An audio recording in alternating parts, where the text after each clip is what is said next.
In 1906, somewhere in Oklahoma, a man named Brannigan was running for his life. He's being chased by three men wearing sheriff badges: Dugan, Stillwell, and their leader, Ketchum. No matter how fast Brannigan runs, it's no use. He gets shot and captured. Ketchum kicks him hard a few times, demanding to know where another man is hiding. It's clear they've been hunting someone else, but Brannigan stays quiet. That angers Ketchum even more, so he ties Brannigan to a horse and drags him across the ground. After being torn up by dirt and rocks, Brannigan finally gives in and says the man they're after went east. But instead of letting him go, Ketchum pulls his gun and kills him anyway. Elsewhere, Henry McCarty, an older man, is working on his farm with his teenage son, Wyatt. Henry was born in New York and traveled all over before settling down as a farmer in Oklahoma. His wife passed away from tuberculosis, and now it's just him and Wyatt, though Al, Henry's brother-in-law, often comes by to help out and be a good uncle to the boy. Their life is quiet and calm. The only thing that regularly stirs up arguments is Wyatt's desire to go traveling and learn how to shoot. Henry is against both ideas and doesn't allow either. That morning, they see a horse running loose across the property. The saddle is stained with blood, and there's no rider. Wyatt gently calms the frightened animal and takes it to the barn. Henry mounts his own horse and heads off in the direction it came from to investigate.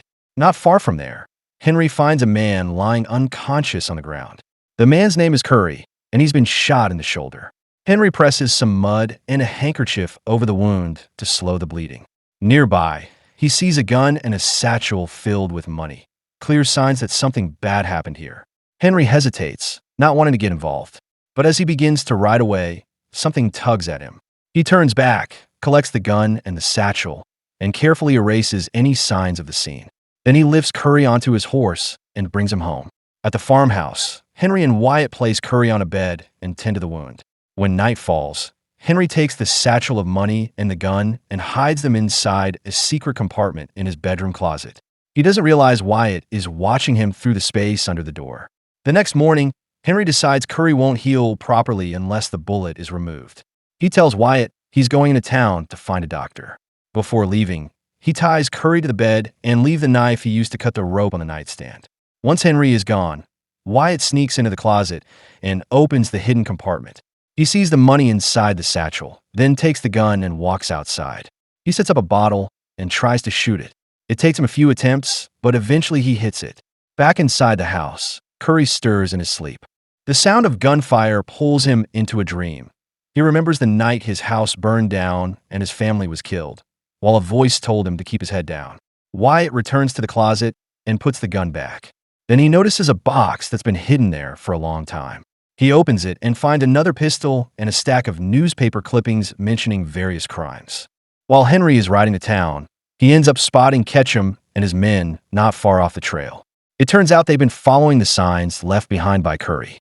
Stillwell, who's a skilled tracker, can tell that someone has tried to cover the tracks, meaning Curry's not alone. Now, the three men know that someone's helping him. Just as they start hearing noises in the tall grass, they raise their guns and fire. Luckily for Henry, he's already on the move, running away before they can find out who he is. Back at the farm, Wyatt notices something strange about the way Curry's tied up. One of the ropes around his hands looks loose, and his other hand is hidden under a blanket. When Wyatt lifts the blanket, he realizes the rope is missing completely. Right then, Curry stops pretending to be asleep, breaks free, and grabs the knife from the nightstand. He lunges at Wyatt and holds him down. Curry says he doesn't want to hurt him. He just wants his satchel back. But before anything worse can happen, Henry bursts in and kicks Curry off his son. He starts punching him repeatedly until Curry is out cold again. After that, they tie Curry to a chair and wake him back up. Henry decides it's too risky to go to town for help. So instead, he heats up a knife and prepares to remove the bullet himself. While working on the wound, Henry starts asking Curry questions. Curry writhes in pain, but insists he's a lawman and warns Henry and Wyatt to get out while they still can. Henry manages to remove the bullet, but before he can ask anything else, Ketchum and his men show up outside the house. Henry grabs Curry's gun and checks it. He notices it's already been fired, so he reloads it and walks out to meet the strangers. Ketchum introduces himself as a sheriff and says the two men with him are his deputies. He tells Henry they're looking for a man named Curry. claiming he's a dangerous criminal and a killer who pretends to be a sheriff. Ketchum then starts asking Henry personal questions and seems extra curious when he hears the name McCarty. He says there used to be a criminal with that last name years ago. Henry tells him he has no family and that the name is just a coincidence. He also claims not to have seen anyone matching Curry's description. After a short pause, Ketchum nods and says they'll move on. But before leaving, he warns Henry to keep his doors locked tonight. Once the men are gone, Henry storms back into the house and slaps Wyatt. He's furious that Wyatt fired the gun. Wyatt says he just wanted to know what it felt like. He's the only boy around who was never taught to shoot, so he had to figure out himself. Henry slaps him again. That's when Wyatt snaps. He calls Henry worthless and yells that one day he's going to leave the farm. And when he does, Henry will be left alone to die. Not wanting to dwell on how much Wyatt's words hurt, Henry turns his focus back to Curry, heading over to question him again. Curry says he's actually the real sheriff, and that the three men chasing him, Ketchum, Stillwell, and Dugan, are bank robbers. According to Curry, they killed his deputies and stole their badges. He says he managed to recover the stolen money but got shot during the escape. He fell off his horse and passed out, and the next thing he remembers is waking up on the farm. Curry admits he doesn't know why Ketchum didn't shoot Henry, but he's certain they'll return. Meanwhile, the three men are camped nearby, trying to figure out what to do next. They don't believe Henry's story and are suspicious of his motives. They wonder if Curry promised him a cut of the money. Dugan doesn't understand why they didn't just kill Henry when they had the chance. They were 3 against 1. But Ketchum says something feels off. He explains that Henry didn't act like a man after money, and he definitely didn't handle that gun like a farmer. Something's not right. First, they need more information. Ketchum decides that Dugan will stay behind to watch the farm, while he and Stillwell go off to hire some guns and pay Al a visit. That night, back at the farm, Henry makes Wyatt head inside early, cutting his chores short because it's too dangerous to be outside this late. Later on, Henry brings a bowl of soup to Curry himself. Curry complains about still being tied up, and Henry, trying to decide if he can trust him, starts asking about his background. Curry tells him about all the people he's worked with and the places he's lived. Some of the names ring a bell for Henry, people he remembers from his own travels. Curry also apologizes for attacking Wyatt, saying he panicked when he woke up in an unfamiliar place. Curry looks at Henry closely, thinking he recognizes him, but Henry quickly denies they've met. Still, he decides to untie one of Curry's hands.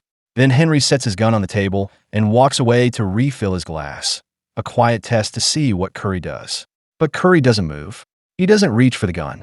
Instead, he keeps talking, sharing stories from his childhood, including the time he saw Billy the Kid get shot. That voice Curry heard in his dream earlier, it was Billy's. Hearing these stories and seeing Curry choose not to grab the weapon is enough for Henry to make up his mind. He unties Curry's other hand, gives him back his gun, and tells him to leave the house before the criminals return. But they don't get the chance to say anything else. Dugan suddenly starts firing into the house through the window. Curry fires back, and Wyatt runs in to see what's happening. A bullet grazes Wyatt's arm, leaving a bloody cut. Curry, already in pain from his earlier wound, collapses from the effort. Now it's up to Henry. He picks up Curry's gun as Dugan sneaks under the house, firing up through the floor every time Henry makes a sound. Thinking fast, Henry hands the gun to Wyatt and gives him a few tips on how to shoot. Then he throws a book across the room to trick Dugan into firing at the wrong spot, giving Henry time to sprint in the opposite direction. After grabbing his rifle, Henry heads outside and starts firing underneath the house, forcing Dugan to come out from hiding. Dugan tries to run, but Henry shoots him in the leg. Once he's down, Henry tackles him and demands answers. Dugan refuses to talk, so Henry kills him right there. To make the body disappear, Henry drags it to the pig pen and feeds it to the pigs. While doing so, he notices a gang mark tattooed on Dugan's skin, confirming he wasn't just a drifter. Later, Henry tends to Wyatt's wound, carefully avoiding all of his son's questions about his past. Wyatt feels like his father doesn't trust or respect him, and says Henry can't expect to be respected back if he keeps acting like that. After checking on Curry, who's still out and dreaming of the fire, Henry walks outside with his rifle and waits, expecting something worse is coming. The next morning, Al goes out bird hunting alone, which makes it easy for Ketchum and Stillwell to find him. They want information about Henry, but Al refuses to talk. When he tries to defend himself, They knock him out. Back at the farm, Henry and Wyatt help Curry get dressed so he can leave, but Curry is too weak to even stay on his feet, let alone ride a horse. He tells them to leave him behind. He'll take care of things himself. Wyatt wants to stay and defend the farm, but Henry agrees with Curry and starts getting his son ready to leave. As soon as they step outside, though, they run into a nasty surprise. Ketchum, Stillwell, and a group of hired guns are already waiting for them. Henry and Wyatt rush back inside. Ketchum calls out and offers a deal. If they hand over Curry, he'll let them walk away unharmed. Henry refuses. That's when Ketchum raises the stakes and reveals they've captured Al, who's bleeding and badly hurt. Enraged, Henry grabs his rifle and hands Wyatt the gun, telling him to stay low, stay away from the windows, and only shoot if he absolutely has to.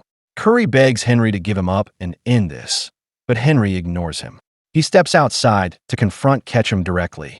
Ketchum admits he was never a real sheriff and says he's dying to know who Henry really is. He offers a trade, Al for Curry, but Henry refuses again. Neither Henry nor Al gives anything away, so Ketchum kills Al on the spot. That's the breaking point for Wyatt. Furious, he storms out and opens fire. Henry yells and pulls him back inside, just as the gang starts shooting back. A bullet hits Curry in the leg when he gets too close to the window. Henry scolds Wyatt for acting without thinking and tells him to keep his head down. Hearing those exact words, the same ones from his dream, Curry suddenly realizes the truth. Henry is Billy the Kid. He didn't die the night his house was burned. He escaped. Henry doesn't respond. He focuses on grabbing his old gun and holster, then steps outside again. With just a few words, he starts firing. His aim is deadly. He takes out several of the gang members before climbing back through the window into the house. Then he blows open a bigger hole, giving Curry a clear view to fire from two. Curry takes the shot and manages to take out a few more of the attackers himself. With the remaining gunmen starting to circle the house, Henry grabs a knife and slips out the back. Moving quietly, he stabs one man, then another. He crawls under the house and shoots a third from below. Coming around a corner, he runs straight into Stillwell. Stillwell raises his own knife, but Henry moves first and kills him. Now only Ketchum is left. Ketchum is crouched behind the pig pen. He fires and clips Henry in the shoulder. Henry ducks into the trees, forcing Ketchum to follow. They trade shots from behind the trunks. Henry lands bullets in Ketchum's leg and shoulder, then closes the distance. Ketchum squeezes off one last round, grazing Henry, before Henry fires again and kills him. Henry's wounds aren't life-threatening. He heads back to the house and goes to Curry to check his injuries. As Henry tears away Curry's sleeve, he sees the same gang mark that was on Dugan. Curry reacts, shoots Henry, and tells the truth. He was a sheriff, but a corrupt one. He and his deputies once worked with Ketchum. When they learned Ketchum planned to double-cross them, Curry ran, taking the money. Henry falls but isn't dead. Curry wants the bragging rights of killing Billy the Kid.